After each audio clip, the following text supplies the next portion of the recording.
l'invité du jour, c'est l'inspecteur de travail, Désiré Kouago. Bonjour, monsieur Désiré. Bonjour, Maria. Vous allez bien? Je vais bien. Bonne fête de travail. Merci, meilleur à vous aussi. Et merci d'avoir accepté l'invitation et surtout nous entretenir sur cette journée chômée sur l'ensemble du territoire national. Dites-nous quand cette journée a été instituée. Merci beaucoup. Aujourd'hui, c'est le 1er mai. Comme c'est une journée internationale, le 1er mai a été institué par l'Organisation internationale du travail dans les années après les événements douloureux de travailleurs de Chicago en 1929. Et à l'issue de là, je crois que l'Organisation internationale du travail étant déjà mis en place en 1919, et donc a tenté d'améliorer les conditions de vie des travailleurs, notamment les ouvriers qui travaillaient au-delà des heures de la durée légale du travail et dans des conditions pas favorables au développement du corps humain. Oui. Et donc à l'issue de ça, l'Organisation internationale du travail étant une des organisations de l'ONU, a bien institué cette journée qui a été éventuellement relayée par tous les pays membres de l'ONU et donc membres de l'OIT, l'Organisation internationale du travail, et dont le Tchad fait partie. Voilà un peu en termes d'historique. Et cette journée est aussi intégrée dans le calendrier national du Tchad et instituée aussi par les décrets. Et on a éventuellement les journées chômées payées, qui sont régies par des décrets, notamment le décret 413 et 273, donc qui ont été modifiés. Et je ne sais pas si vous avez une question. Oui, voilà, okay, OK. Donc dans la mêlée, nous avons en fait 5 jours fériés chômés dans le calendrier tchadien défini décrit par le décret 413 et 273 qui a intégré le 8 mars comme journée fériée chômée payée. Ouais. Et d'accord, mais s'agissant de journée chômée et payée, donc moi ce qui m'intéresse, c'est le mot chômé payé. Est-ce que ça a des effets sur le plan financier? Merci beaucoup, je crois que c'est tout un grand souci. Ouais. Et la journée fériée chômée payée, lorsqu'elle peut avoir des effets dans la rémunération du travailleur, c'est lorsque d'abord, fondamentalement, il y a 2 statuts de travailleurs. Dans le contexte actuel, nous avons les contractuels, ceux qui sont régis par la loi 038, notamment le Code du travail, oui, et les fonctionnaires qui sont régis par la loi 017, le statut général de la fonction publique. Si je comprends bien, c'est que la journée fériée chômée payée ne fait pas bénéficier tous les travailleurs en général en termes de rémunération sur les majorations des jours de travail effectués les jours fériés chômés payés. Et donc, ça fait que les fonctionnaires, ils se reposent, mais ils n'ont pas en retour cette rémunération dans leur salaire. Voilà un peu la différence. Par contre, les travailleurs salariés dans les entreprises, ils sont payés par heure et ils sont payés en fonction de leur présence. Et donc, quand ces jours tombent un jour férié, chômé, payé, férié, chômé, payé, ça veut dire qu'ils devraient se reposer. Ils doivent se reposer quand c'est chômé. Et on leur paye quand même on leur paye parce que c'est une journée déclarée par des dispositions des actes, notamment le décret fixant les jours fériés, chômés sur l'étendue du territoire national. Donc on leur paye une journée qui devrait en principe être travaillée. Alors ça doit certainement surprendre désagréablement les fonctionnaires de l'État. Quand on dit journée fériée, chômée, payée, ils n'ont rien comme argent sur leur salaire, quoi. Bien entendu. En termes plus simples. Bien entendu, justement. Donc ce sont ceux du privé qui bénéficient de leurs heures, de leurs horaires normales de travail. Voilà. Mais là, cette question, parfait, ça m'amène à réagir, puisque nous, ici, à l'ONAMA, c'est une journée chômée, alors que nous sommes là, mais ça n'a pas d'effet financier. Oui, justement. C'est un thème un peu large dans le contexte de sa mise en application. Ouais. Parce il faut comprendre que dans les journées chômées payées, c'est comme peut-être, par exemple, les jours de fête, des grèves, par exemple. Ouais. Malgré que certaines structures soient déclarées en grève, il y a forcément le service minimum. Donc, ces services minimums sont liés à des emplois et des sensibilités des domaines. vous me comprenez un peu, vous êtes obligé de venir, madame, parce que la télé doit fonctionner. Ouais. La communication, c'est un service essentiel qui ne peut pas, malgré tout, être, je ne sais pas, suspendu. Par exemple, à l'aéroport. Vous voulez me dire qu'à l'aéroport, les opérateurs de navigation aérienne peuvent aller aussi en grève ou être en journée fériée chômée, payée pendant qu'ils doivent être à la maison. Et donc, la complexité, c'est qu'à ce niveau, il y a éventuellement les mesures qui sont prises pour pouvoir soutenir ces employés dans ces secteurs. Notamment, il y a beaucoup plus les questions de statut, parce qu'ils sont d'un statut où ils ne peuvent pas aller en grève, soit bénéficier de journées fériées chômées et rester à la maison. Les pompistes, par exemple, les médecins, par exemple. Donc, quand je parlais de domaine d'activité... Et les journalistes, bien entendu. Les journalistes, bien entendu, forcément. Voilà. Monsieur l'inspecteur, pour bien comprendre, quand on prend la peine de préciser journée fériée chômée payée, ça veut dire qu'il y a quand même des différences entre des journées fériées ordinaires, des journées fériées chômées et des journées fériées chômées payées. Bien sûr. Où se situent ces différences-là? Bon, la différence, c'est que quand c'est la journée fériée, simplement, on peut n'est pas... la journée fériée, on peut n'est pas... Il y a des journées fériées où on peut aller en activité, on peut exercer. Il y a des journées fériées chômées, ça veut dire qu'il n'y a pas d'activité. Mais par contre, les journées fériées chômées et payées, ça veut dire qu'il n'y a pas d'activité. Lorsqu'on dit pas d'activité, il n'y a pas de salaire. Comme on dit pas de salaire, pas de travail, pas de salaire. Mais par contre, dans les journées fériées chômées et payées, il n'y a pas d'activité, il y a de salaire malgré que la journée est déclarée chômée. Vous voyez un peu la nuance, en fait. Donc, il y a des journées fériées où on peut travailler. On peut travailler.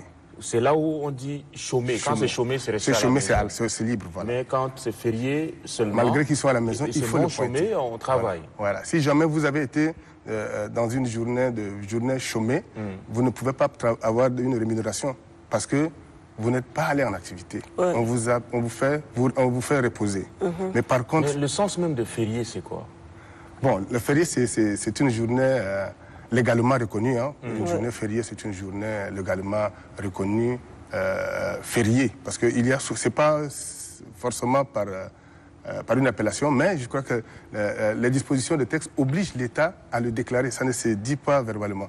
Et ces journées, dans le calendrier de la législation tchadienne, il y avait 4.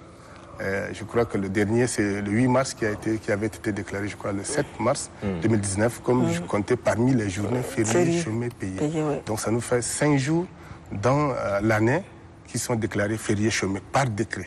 Par décret, justement. Donc, ça veut dire que c'est national. Hein? National, voilà. Mais sur le plan international, ça se dit que la seule journée fériée, c'est la fête du travail aujourd'hui. Fête du travail. La fête du travail. Nous avons la fête du 1er décembre. Nous avons aussi la fête du 1er de l'année. Nous avons la fête de l'indépendance. Et donc, ces journées sont déclarées par décret chômées, payées. Donc, et le 1er novembre alors? Le 1er novembre, c'est une journée chômée, mais pas payée. Voilà. Donc, il y a un peu cette nuance dans la catégorie des comme des le 28 aussi. 28 novembre aussi, c'est une journée chômée. Chômée. Voilà. Mais ce n'est pas payé. Ce n'est pas payé, c'est non chômé aussi. Non chômé. Voilà. Donc c'est un peu de complexité. Ça devient un peu amusant.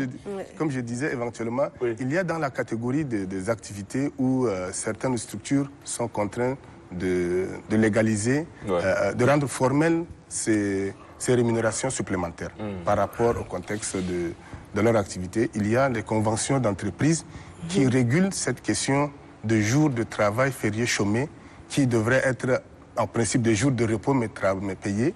Et donc on légalise ça dans des conventions pour que ces journées soient prises en charge et quelquefois avec des majorations supplémentaires en dehors des majorations que la loi exige. Vous voyez un peu. Par exemple, aujourd'hui, on a une journée fériée chemin, vous devrez être à la maison peut-être, mais votre emploi vous oblige à être présent. Et le fait que vous soyez obligé à être présent, on vous fait une majoration dans vos rémunérations. Ça, c'est à titre de convention d'établissement dans une structure, sachant que l'entreprise ou la structure est d'une sensibilité d'un service essentiel. Mais, bon, question d'éclaircissement. Dans ce cas, est-ce qu'on peut déjà sentir l'effet financier directement sur le salaire ou bien ça doit être payé cash puisque c'est une journée chômée? On ne doit pas attendre la fin du mois pour défalquer, mais ça doit être du tic au tac. Ok, merci beaucoup. Je crois que la rémunération, elle est mensuelle. Et donc, tout ce qui est consommé, notamment la rémunération ne se perçoit qu'à la fin du mois. Donc, c'est à la fin du mois que vous aurez ressenti éventuellement si cette journée a été payée ou pas. Et d'ailleurs, c'est ce qui oblige parfois certaines structures à réclamer si jamais ils ont travaillé un jour férié chômé et qu'ils n'ont pas été payés. Parce que ça fait une majoration de salaire. Donc, il faut l'effectuer d'abord avant de réclamer la rémunération à la fin du mois. Donc, dès aujourd'hui, on va réclamer par Je ne vous oblige pas à aller réclamer, parce qu'en réalité, votre structure aurait plus de dispositions. Justement, pour savoir les conditions de paiement des journées fériées chômées et payées, est-ce que, par exemple, l'ancienneté entre en compte quand on paye les journées fériées? Non, ça serait peut-être une injustice si jamais on doit payer les journées fériées chômées par ancienneté. La loi dispose qu'il faut traiter tout salarié dans les mêmes conditions. L'ancienneté, bien entendu, c'est un acquis en ce qui concerne un individu, en fait, salarié. Mais par contre, le traitement dans de tels contextes, pour ne pas créer d'injustice, il faut traiter tout le monde au même pied d'égalité. Notamment si un employé a déjà 15 ans d'ancienneté et celui qui vient d'être recruté d'ici 2 mois peut bénéficier s'il y a une rémunération supplémentaire pour les salariés dans le contexte de la fête, par exemple. Donc on ne peut pas faire exception à celui qui vient d'arriver pour dire que bon, vous venez d'arriver, vous ne pouvez pas bénéficier du fait que vous n'avez pas une grande ancienneté. Donc ça serait une injustice, mais il n'y a pas de principe d'ancienneté dans le paiement de rémunération éventuelle supplémentaire pour les fêtes fériées. Alors, historiquement, cette journée de la fête du travail aujourd'hui, sinon des droits des travailleurs et travailleuses, c'est une journée ouvrière et ça s'appelait aussi journée de 8 heures de travail. Aujourd'hui, avec l'évolution du code de travail au Tchad notamment, est-ce que cela est pris en compte à la fin ou bien à la retraite? On prend en compte les journées fériées chômées dans le paiement d'un travailleur qui arrive à la fin de sa carrière. Bien, d'accord, merci beaucoup. Je pense que là, le traitement, parlant de la fin de carrière, c'est encore une autre chose. Et le traitement des jours, la majoration des jours de travail fait qu'il faut avoir une activité. Si vous faites une activité, après avoir fait une activité, on calcule vos heures. Donc vous venez tout de suite de souligner la journée de 8 heures. Effectivement, au Tchad, nous, selon la disposition de l'article 194 du Code du travail, c'est que nous sommes sous le régime de 8 heures, de 8 heures par jour, notamment 39 heures dans la semaine. Et les heures s'apprécient par semaine. Et donc, c'est pour dire qu'il ne fallait pas faire simplement peut-être 10 heures, 12 heures, 13 heures ou 15 heures dans la semaine et revendiquer éventuellement des heures supplémentaires. Parce que ça suscite déjà le traitement des heures supplémentaires. Donc, ces heures supplémentaires, s'ils sont travaillés, s'ils ont été effectués et qu'ils doivent être payés selon les contextes. Par exemple, dans le contexte de fête journée fériée chômée payée, il y a des majorations par rapport au salaire normal, par rapport aux jours fériés chômés, par rapport aux jours fériés simplement. Et au-delà de ça aussi, il y a les heures relatives aux heures supplémentaires ordinaires. N'est-ce pas? Donc il y a toute une batterie de modules ou de méthodes de calcul pour pouvoir arriver à déterminer les majorations de salaire. Donc cette question ne peut jamais lier les rémunérations dues à l'employé à la fin de sa carrière. C'est ponctuel? Oui, c'est ponctuel. À la fin du mois, on calcule si vous avez eu à effectuer, on vous sort votre bulletin et ainsi de suite. Mais par contre, pour les heures, les rémunérations, non seulement c'est les rémunérations à la fin de carrière, c'est en fonction de votre salaire. Et si là, les éléments de votre salaire qui entrent dans le calcul de la détermination de votre salaire définitif, c'est en fonction de ça par rapport à votre catégorie, on peut déjà arriver à déterminer votre salaire mensuel et sur ceux auxquels on peut calculer les indemnités dans le contexte contractuel, c'est les indemnités de fin de contrat ou les indemnités pour services rendus. Ça, au moins, ça entre en compte? Non, ça n'entre pas en compte. Les jours fériés, chômés, les rémunérations des jours fériés n'entrent pas en compte. Ça n'entre en compte que pour le salaire mensuel. Mais ça n'entre pas en compte. À la fin d'un contrat, pour un contractuel, ça n'entre pas en compte. Non, ça n'entre pas en compte. Pour payer ses droits, ses droits sociaux. Non, ça n'entre pas en compte, jamais du tout. D'accord. Alors, une question assez générale, monsieur l'inspecteur, puisque vous êtes là, on va essayer de comprendre, parce que les revendications ouvrières continuent. On continue à revendiquer plus de droits de travail, et pourtant, vous conviendrez avec moi que les Tchadiens ne travaillent pas tant que ça, on ne travaille pas beaucoup. Les heures passées au bureau, c'est infime, les heures d'arrivée, tout ça, c'est pas contrôlé, surtout pour les fonctionnaires de l'État. Est-ce que vous ne pensez pas qu'on a trop de jours fériés au Tchad? Ben oui, c'est un triste constat, je suis d'accord, c'est un triste constat, et nous mettons plus de temps à revendiquer qu'à produire. Ouais. Et vous conviendrez aussi que, je le dis, c'est pas de l'injure, mais moi je suis aussi tchadien, mais nous ne prenons pas du temps pour le travail. Nous avons trop d'absentéisme. Okay. Et vous voyez bien, l'absentéisme, si on arrive à évaluer ça, ça a un coût. Et l'impact que cet absentéisme cause impute sur le budget de la structure, de la société, peu importe si c'est même du ministère. L'exemple de service public, c'est encore plus grave, je veux dire. Est-ce qu'on ne peut pas les punir, les agents récalcitrants? Bon, je crois que les punir, par rapport, comme je le disais, la fonction publique, c'est la loi 017, portant le statut général de la fonction publique. Il y a toute une batterie de mesures disciplinaires. Mais force est de constater que l'application pose problème. C'est ça la difficulté. On a trop de protectionnisme dans notre pratique, à tel fait que si vous voulez sanctionner tel, vous êtes contraint par votre hiérarchie, c'est les relations, c'est la politique, et finalement, les responsables n'ont eux-mêmes pas la main libre pour pouvoir décider. Et donc ça, c'est une ingérence qui fragilise l'administration. Aujourd'hui, l'administration publique, je suis désolé, mais franchement... C'est comme une classe sans maître. Bon, un maître. Quand on est fonctionnaire, c'est bon, quoi. On est garanti d'avoir son salaire. Oui, qu'on ait travaillé ou pas, on est quitte. Voilà, c'est aussi la question si on veut revenir à la rémunération des jours fériés chômés des fonctionnaires. Parce que vous conviendrez que partout, il y a des affichages pour des thèmes relatifs à la fête du travail, mais en réalité, on donne peu.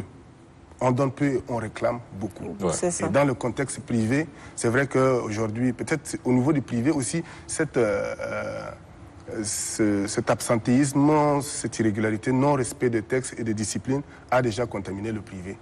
Aujourd'hui, peu de privés résistent encore dans le cadre disciplinaire. Et ça fait que l'économie ne marche pas très bien.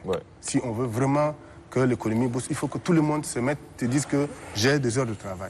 Ce n'est pas aller simplement parce qu'il faut aller au travail et revenir.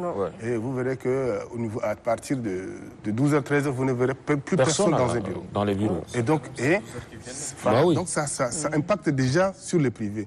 Et l'économie fonctionne beaucoup plus dans le privé. Malheureusement, le contexte actuel est triste. C'est un constat. Donc il faut appeler aux autorités de mettre du sérieux, de la discipline dans le public. Mais dans le privé, ça tout dépend de l'organisation. Du responsable de l'entreprise, parce qu'il met son argent, il voit son argent en train de partir, et donc il va mettre beaucoup plus de la discipline pour pouvoir réguler cette question. Triste constat, vous l'avez dit. Je ne sais pas si c'est ce triste constat qui a poussé M. Barnabas à lui se jeter dans l'entrepreneuriat. Vous n'êtes pas fonctionnaire, vous? Non, je ne suis pas fonctionnaire. Voilà, c'est un choix fait. C'est un choix. D'accord, on est à vous.